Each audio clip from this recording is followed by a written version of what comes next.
और इस बीच महाराष्ट्र के मुख्यमंत्री देवेंद्र फडणवीस ने कहा है कि वो साफ शब्दों में बताना चाहते हैं कि महाराष्ट्र में मराठी भाषा पर गर्व करने में कोई गलत बात नहीं है, लेकिन भाषा के चलते अगर कोई गुंडागर्दी करेगा तो ये सहन नहीं किया जाएगा।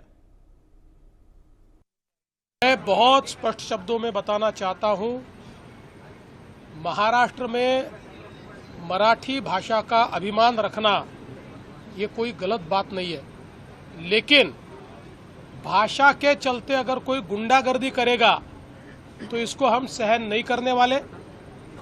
कोई अगर भाषा के आधार पर मारपीट करेगा तो ये सहन नहीं किया जाएगा। जिस प्रकार की घटना हुई है उसके ऊपर पुलिस ने एफआईआर भी किया और कार्रवाई भी की है, और आगे भी अगर कोई इस प्रकार से भाषा का विवाद करेगा तो उसके ऊपर कानूनन कार्रवाई होगी। हमको हमारी मराठी का अभिमान है, लेकिन भारत की किसी भी भाषा के साथ इस प्रकार से अन्याय नहीं किया जा सकता, ये भी हमको ध्यान में रखना पड़ेगा।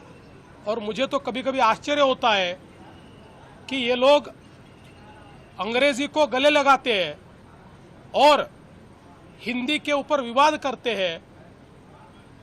ये कौन सा विचार है और ये किस प्रकार की कार्रवाई है? इसलिए इस प्रकार से जो लोग ऐसा कानून हाथ में लेंगे, इनके साथ कड़ी कार्रवाई की जाएगी। मराठी भाषा के मुद्दे पर राज ठाकरे की पार्टी एमएनएस के कार्यकर्ता गैर मराठियों के साथ मारपीट कर रहे हैं। कहा जा रहा है कि एमएनएस के कार्यकर्ता हिंदुओं की पिटाई कर हिंदुओं के बीच दरार पैदा कर रहे हैं। क्या ये सच है या ये केवल राजनीति का हिस्सा है? अगर सच है तो ऐसे लोगों पर कार्रवाई क्या होनी चाहिए, क्या एक्शन लिया जाना चाहिए? मुंबई में रह रहे उत्तर भारतीय इस पर क्या सोचते हैं? हमारे संवाददाता सुधाकर कश्यप ने कुछ ऐसे लोगों से बात की, देखिए क्या कह रहे हैं। मनसे के कार्यकर्ताओं ने 2 दिन पहले एक व्यापारी को मारपीट की है। इस मुद्दे पे उत्तर भारतीय लोगों को क्या लगता है, इस मुद्दे पे हम जानेंगे। हमारे साथ उत्तर भारतीय भाई है, हम उनसे पूछेंगे कि क्या उनका प्रतिक्रिया इस घटने की। शरण जी, आप बताइए पहले कि ये जो घटना हुई है, एक व्यापारी को मारा है और व्यापारी जो अमराठी व्यापारी है, मनसे के लोगों ने मारा है, आप क्या प्रतिक्रिया व्यक्त करेंगे?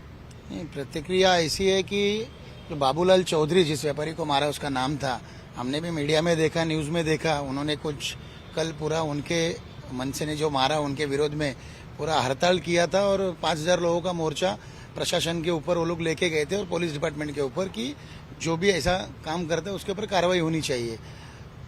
मुझे तो समझ में नहीं आता ये मुद्दा कहाँ का कहाँ जा रहा है। ये मराठी त्रिभाषी सूत्र का मुद्दा था, राज्य सरकार ने वो जीआर रद्द कर दिए, उसके बाद ये मनसे की गुंडागर्दी है या क्या है, ये कुछ समझ में नहीं आ रहा है। कि अगर ऐसी गुंडागर्दी हमारे महाराष्ट्र में और मुंबई में होती रहेगी तो हम लोगों को क्या जवाब देंगे। और ऐसी प्रकार की राजनीति मनसे प्रमुख राज ठाकरे जी पहले भी कर चुके, उत्तर भारतीयों को और बिहारियों को टारगेट करके रेलवे के इलेक्शंस में मारे दौड़ाए सब कुछ किए, लेकिन उसका परिणाम उनको कुछ मिला नहीं।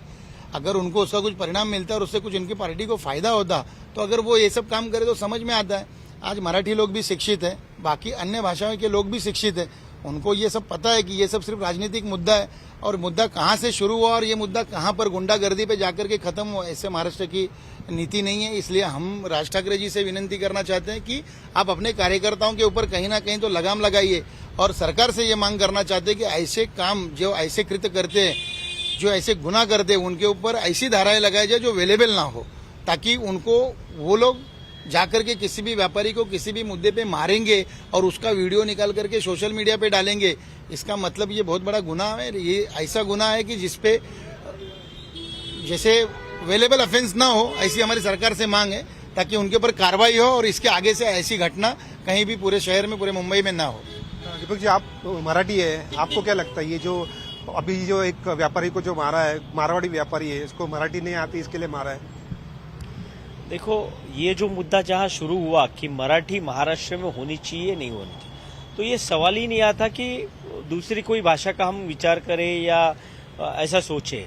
महाराष्ट्र में मराठी ही होनी चाहिए, ये विषय वहां से चालू हुआ जहां पे त्रिसूत्री का विषय आया और उसमें माननीय उद्धव ठाकरे जी ने ये विषय लाया था, जिसमें तीसरी भाषा उन्होंने कंपलसरी की थी हिंदी, जो उद्धव जी ने 2022 में की थी।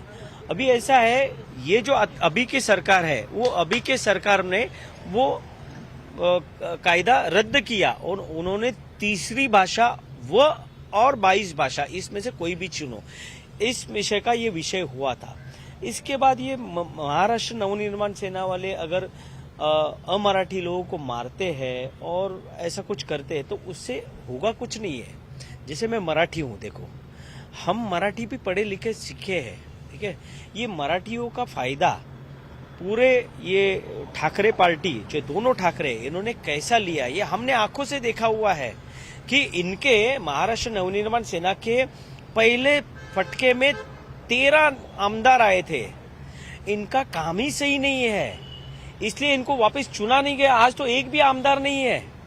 नगर सेवक इनके इतने सारे थे, वो नगर सेवक आज है क्या?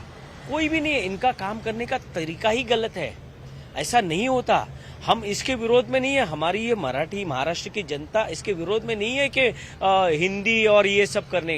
हम तो मराठी आनी ही चाहिए। मराठी के क्लासेस करो, हर एक आदमी को मराठी आनी चाहिए। इसके साथ हम लोग हैं। लेकिन ये गुंडागर्दी वगैरह ये ठीक नहीं है। ऐसा है कि हमने लोकसभा और विधानसभा के इलेक्शन में देखा कि एक कम्युनिटी एक साथ आ गई और तुम्हारे पूरे मराठी हो, हिंदू हो, पूरे हिंदुओं के साथ खड़ी, वो विरोध में खड़ी रही। वो आपने देखा नहीं था क्या? अभी ये कल मोर्चा निकालने जा रहे हैं दोनों पार्टी। ये राज ठाकरे जी को उनको पूछना चाहिए, उद्धव जी को, कि आप किनके साथ जा रहे हो। आपने ये जो वोटर, मुस्लिम वोटर है, उनके लिए क्या क्या किया था। वक्फ बोर्ड का जो विषय आया था, ये उद्धव ठाकरे की पार्टी ने सपोर्ट किया था उनको। ये क्या मराठी के साथ थे क्या? तो ये पूछना चाहिए, ये कहाँ का विषय कहाँ लेके जा रहे हैं। देखो, हिंदुस्तान में हिंदू एक साथ आने लगा है, लेकिन जहां पे ऐसी होती है, ये कांग्रेस की राजनीति है। जहां पे हिंदू एक साथ नजर आता है, वहां पे प्रादेशिक भाषा और प्रादेशिक मुद्दों के ऊपर बात करो और पार्टी तोड़ो और ये हिंदू को तोड़ो। ये विषय इनका है, तो ये बहुत गलत है। ऐसा कभी भी नहीं होना चाहिए। तिवारी जी, आप बताइए, जो व्यापारी को जो मारा है, मारपीट हुई है, उसके बारे में क्या आपकी प्रतिक्रिया है? मतलब कि एक गुंडागर्दी है कि क्या है ये? नहीं, व्यापारी के साथ जो हुआ है वो तो गलत हुआ है। ऐसा नहीं होना चाहिए। महाराष्ट्र में, मुंबई में सभी जाति धर्म के लोग रहते हैं और हमें एक रहना चाहिए। मुझे जहाँ तक समझ में आ रहा है कि ये शुरुआत भाषा पे शुरुआत हुई, भाषा का विषय को लेकर शुरुआत हुई है।